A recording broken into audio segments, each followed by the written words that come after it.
Hello दोस्तों, कैसे हो आप लोग। आपका इस चैनल में बहुत बहुत स्वागत है। दोस्तों, मुझसे किसी ने क्वेश्चन पूछा है, दो क्वेश्चन पूछे हैं। पहला क्वेश्चन पूछा है कि इंटरव्यू में पूछा जाता है कि अगर आप 1 से 2 साल 6 महीने या 3 महीने में भी जॉब चेंज करते हैं और आपके रिज्यूमे में ये दिख रहा है, तो इंटरव्यू जो लेता है वो ये पूछता है तो क्या गारंटी है कि आप यहां पर ज्यादा समय तक टिकेंगे। ये क्वेश्चन जरूर पूछा जाता है काफी लोगों से और मोस्टली केसेस में ये पूछा ही जाता है। दूसरा क्वेश्चन जो मुझसे पूछा गया है वो ये है कि इंटरव्यू में पूछ लिया जाता है कि आपको ग्रोथ 20% ही क्यों चाहिए, आपको 10% या 50% ग्रोथ क्यों नहीं चाहिए, यानी अपनी सैलरी में। एचआर हमेशा जो भी इंटरव्यू लेता है वो हमेशा सैलरी के बारे में जरूर नेगोशिएशन करता है, जरूर पूछता है। तो वो पूछता है कि आपको कितने परसेंट सैलरी पे ग्रोथ चाहिए आपके। तो हमेशा अधिकतर लोग जो रिप्लाई करते हैं वो 15 से 20% करते हैं। कई बार एचआर पूछ लेता है कि आपको 10% क्यों नहीं चाहिए या आपको 50% क्यों नहीं चाहिए। और कई बार हमारे मन में खुद सवाल रहता है कि हम लोग 15 या 20% ही क्यों कहते हैं। अगर हमारे अंदर काबिलियत है तो हम 50% ग्रोथ क्यों नहीं ले सकते, 40% क्यों नहीं ले सकते। या अगर हमारे अंदर काबिलियत नहीं है 15 से 20% वाली, तो क्या हम किसी कंपनी में सेम टू सेम सैलरी पर नेगोशिएट कर सकते हैं कि जो सैलरी मेरी है मुझे सैलरी नहीं बढ़वानी, मैं इसी सैलरी पे काम कर लूंगा। या मुझे आप बहुत ज़्यादा सैलरी मत बढ़ाइए मेरी, मुझे जो ग्रोथ की रिक्वायरमेंट है वो 5 से 10% की है। तो क्या ये हम कह सकते हैं एचआर से। इस वीडियो में इसी दोनों क्वेश्चन का आंसर है जो कि काफ़ी लोगों के लिए काफ़ी ज़्यादा जानकारी भरा होगा और आगे से वो अपने इंटरव्यू में इस चीज़ को बिल्कुल पॉजिटिवली फेस कर पाएंगे और इसका अच्छी तरह से आंसर दे पाएंगे। अगर आपने मेरे चैनल को सब्सक्राइब नहीं किया तो नीचे रेड कलर में सब्सक्राइब लिखा हुआ है, वहां पर क्लिक कर दीजिए, बेल आइकन को दबा दीजिए ताकि आपको इस तरह की और भी लेटेस्ट वीडियो देखने को मिलती रहे हमेशा सबसे पहले। चलिए दोस्तों, वीडियो स्टार्ट। सबसे पहले मैं जवाब दूंगा दूसरे क्वेश्चन का कि आपको 20% ही सैलरी में ग्रोथ क्यों चाहिए। एचआर क्यों ये पूछता है या एचआर क्यों 20% ही ग्रोथ देना चाहते हैं, 50% या 10% नहीं देना चाहता, या हम क्यों हमेशा 15 से 20% ही मांगते हैं। दोस्तों, सबसे पहली जो चीज है, मैं बहुत ज्यादा घुमाऊंगा नहीं, आपको कम टू द पॉइंट बताऊंगा कि इंडिया में कहीं भी इंटरव्यू होता है किसी भी इंडस्ट्री में तो 15 से 20% की ग्रोथ ही डिमांड की जाती है। ये एक फैशन है और सभी लोग इसको फॉलो करते हैं, चाहे आप बड़े लेवल पर जॉब इंटरव्यू के लिए गए हैं चाहे आप छोटे लेवल पर हैं। 15 से 20% का ही ग्रोथ क्राइटेरिया होता है। अब पहले तो जान लीजिए क्यों होता है। दोस्तों, इसलिए होता है, अगर एफएमसीजी इंडस्ट्री की बात करें, ओटीसी इंडस्ट्री की बात करें, तो हर साल जो ओटीसी इंडस्ट्री है, एफएमसीजी इंडस्ट्री है, ये करीब 15 से 20% के हिसाब से ग्रोथ करती है। यानी कंपनी को जो मुनाफा होता है, जो टारगेट सेटिंग होती है, हर साल 15 से 20% का इंक्रीज मान के चला जाता है, ग्रोथ मान के चली जाती है, मतलब उतना उनको प्रॉफिट हो जाता है।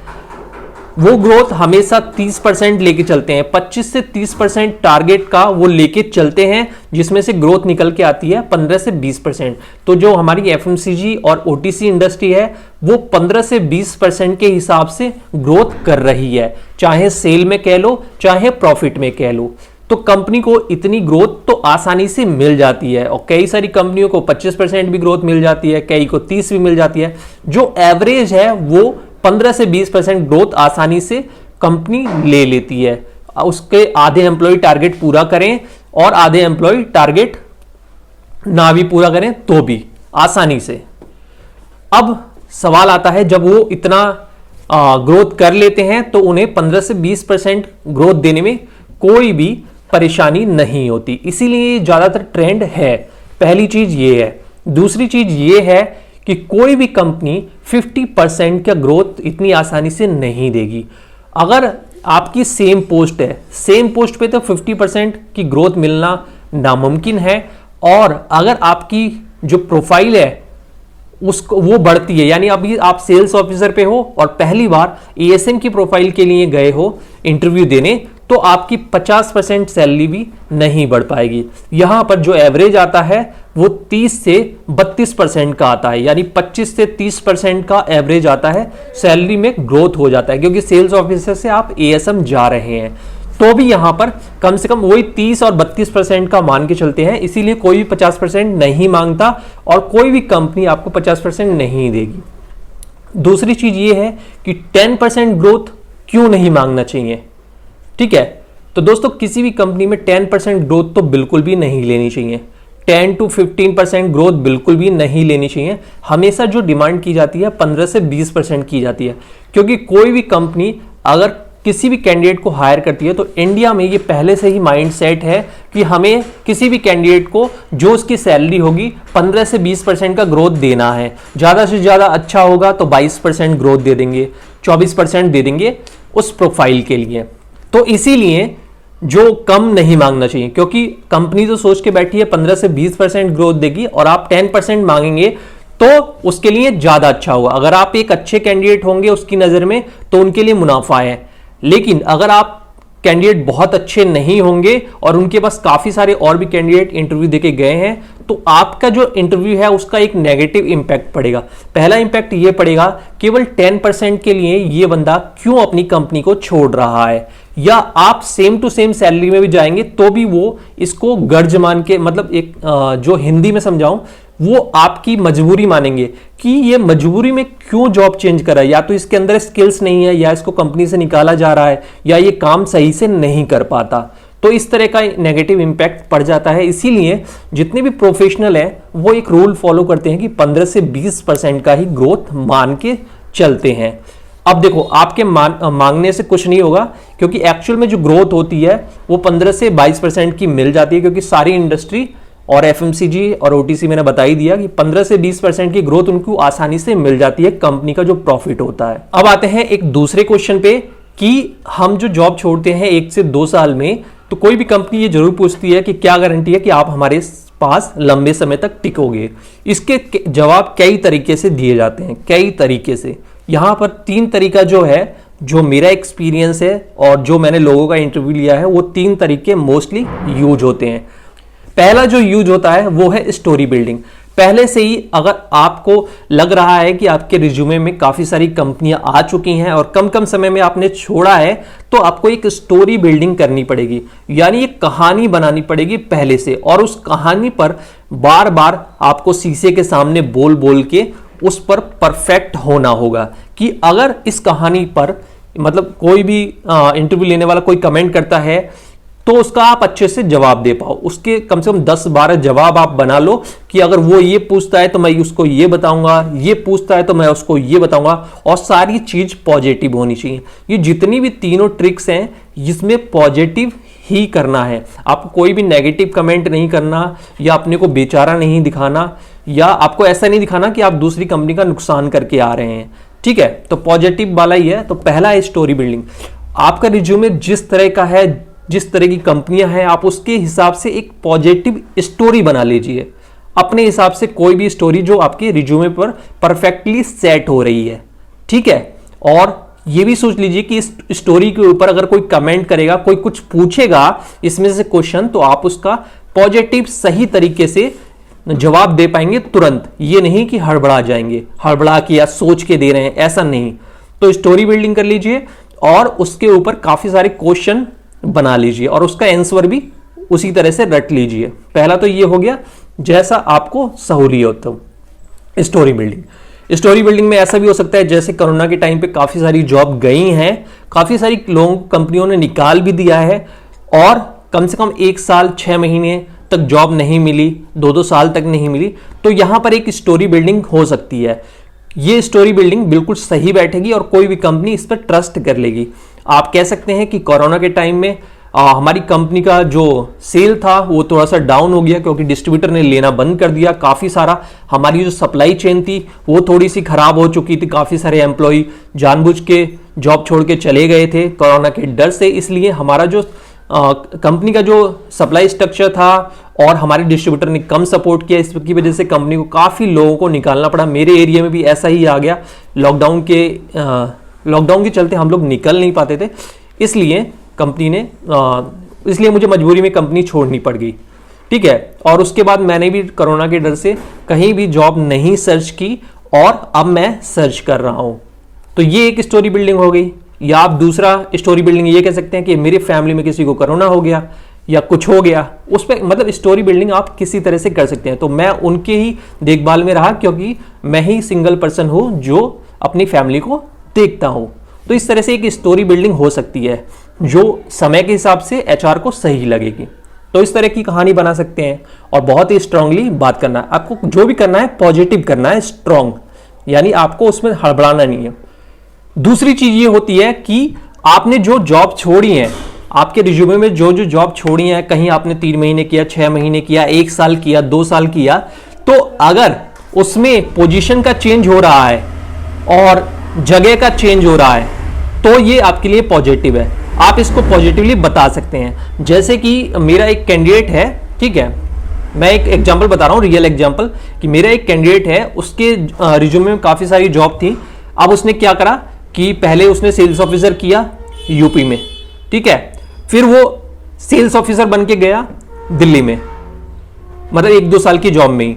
फिर उसके बाद वहां से दिल्ली से वो फिर पंजाब गया एएसएम बन के, फिर वो पंजाब से दिल्ली आया एएसएम बन के, फिर वो दिल्ली से यूपी आया आरएसएम बन के। यहां पर जो उसने जॉब छोड़ी थी वो कहीं पे 1 साल था, कहीं पर 8 महीने था, कहीं पर 2 साल था, तो इस तरह था। लेकिन उसका जो रिज्यूमे है वो एक पॉजिटिव इफेक्ट है। अगर उसे वो बताएगा तो वो क्या बताता है कि मैं यूपी में सेल्स ऑफिसर था, यूपी का मैंने मार्केट अच्छी तरह से कवर किया, बहुत कुछ सीखा, अब मुझे थोड़ा सा डिफिकल्ट मार्केट करना था, इसलिए मैंने सेम प्रोफाइल पर ही दिल्ली वाली लोकेशन पे ज्वाइन किया, क्योंकि मुझे दिल्ली एक बहुत ही टफ लोकेशन होती है मार्केटिंग, सेल्स, ब्रांडिंग सीखने के लिए, तो मुझे वहां जाना था और थोड़ा सा वहां का दिल्ली एनसीआर का एक्सपीरियंस लेना था, इसलिए मैं उस कंपनी में चला गया। अब एचआर पूछता है तीसरी कंपनी कि आपने फिर इस दिल्ली में इतना आपको पता था फिर भी आप आए और फिर आप दूसरी कंपनी में चले गए। तो उसने फिर उसके बाद उसका जो जवाब था उसका ये जवाब था कि यहां पर मुझे प्रोफाइल में चेंज मिल रहा था, अगर मुझे मेरे काम से खुश होके कोई कंपनी तरक्की दे रही है तो मुझे तरक्की तो एक्सेप्ट करनी पड़ेगी, चाहे उसमें 6 मंथ हो चाहे 2 साल हो, क्योंकि जिस कंपनी ने मुझे एएसएम बनाया है उसने भी रिज्यूमे देखा है, उसको पता है कि यहां पर मुझे काम करते हुए 1 साल हुआ। तो इस तरह का पॉजिटिव रिप्लाई देना है कि उन्होंने मेरी काबिलियत देखी और मेरे अंदर इतनी कैपेसिटी थी कि उस कंपनी ने मुझे एज ए एएसएम लिया, यहां पर ये नहीं देखा कि मैंने 1 साल में छोड़ दिया। ठीक है, इस तरह से अब मैंने पूरा पंजाब भी देखा। अब इस तरह से मेरे नॉर्थ इंडिया का काफी सारा अच्छा एक्सपीरियंस हो गया, वापस से मैं दिल्ली आ गया, फिर मैं यूपी आ गया। इस तरह से आप एक स्टोरी बिल्डिंग कर सकते हैं जो आपके रिज्यूमे के इर्द गिर्द ही हो और पॉजिटिव थोड़ा सा कुछ दिखा रहा हो कि जिस भी कंपनी को आपने छोड़ा है वहां से आपने क्या गेन किया और जिस भी कंपनी में आप जा रहे हैं वहां किस लिए जा रहे हैं। तो यहां पर पॉजिटिव अप्रोच रखनी है।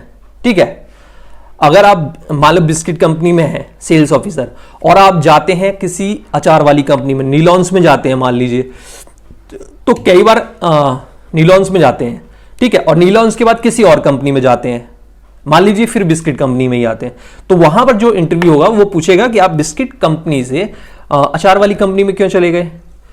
तो बिस्किट कंपनी और अचार वाली कंपनी फूड की कंपनी है, एक तरह से फूड की कंपनी है। तो आप ये बता सकते हैं कि मैंने बिस्किट इंडस्ट्री के बारे में काफी कुछ सर्च किया, काफी सीखा यहां पे काम करके, अब मुझे थोड़ा सा फूड में ही और आगे बढ़ना था, मैं डिफरेंट कैटेगरी भी फूड की एक्सप्लोर करना चाहता हूं, एक्सपीरियंस करना चाहता हूं, इसलिए मैंने ये कंपनी ज्वाइन करी। अब मैं दोबारा से फूड में आ गया क्योंकि कई सारी बिस्किट कंपनियां हैं जो अचार भी लॉन्च कर रही हैं, तो अगर वो इन फ्यूचर अचार अभी लॉन्च नहीं किया है, लॉन्च करेंगी, तो मैं आपकी अगर कंपनी में रहूंगा तो मैं ये एक्सपीरियंस आपको मतलब आपके लिए अच्छा ही होगा। ठीक है, आपको बाहर से कैंडिडेट लेने की जरूरत नहीं पड़ी। इस तरह से पॉजिटिव चीजें आप बता सकते हैं और बहुत सारी चीजें हैं यहां पर। कुल मिला के ये है, आपका रिज्यूमे जो कहता है उसके ऊपर एक स्टोरी बिल्डिंग कीजिए जो कि एक पॉजिटिव सिग्नल देता हो, पॉजिटिव सिग्नल दे एचआर को, चाहे आप किसी से भी बात करें एक पॉजिटिव सिग्नल दे। ठीक है, और सबसे बड़ी मैं आपको बात बताऊं कि अगर आप देखेंगे जितने भी टॉप के सीईओ हैं, डायरेक्टर हैं या एएसएम आरएसएम हैं, वो बहुत बड़ी बड़ी कंपनी में, मैं आपको बता दूं एमएनसी में या छोटी कंपनी में, उन्होंने 3-3 महीने 6-6 महीने पर भी जॉब छोड़ी है कई सारी कंपनियों में। उनके रिज्यूमे में बहुत वो और साफ साफ लिखते भी हैं 3 महीने में यहां से छोड़ दिया, 6 महीने में यहां से जोड़ दिया। अब दूसरी कंपनी उनको क्यों अच्छी प्रमोशन दे रही है?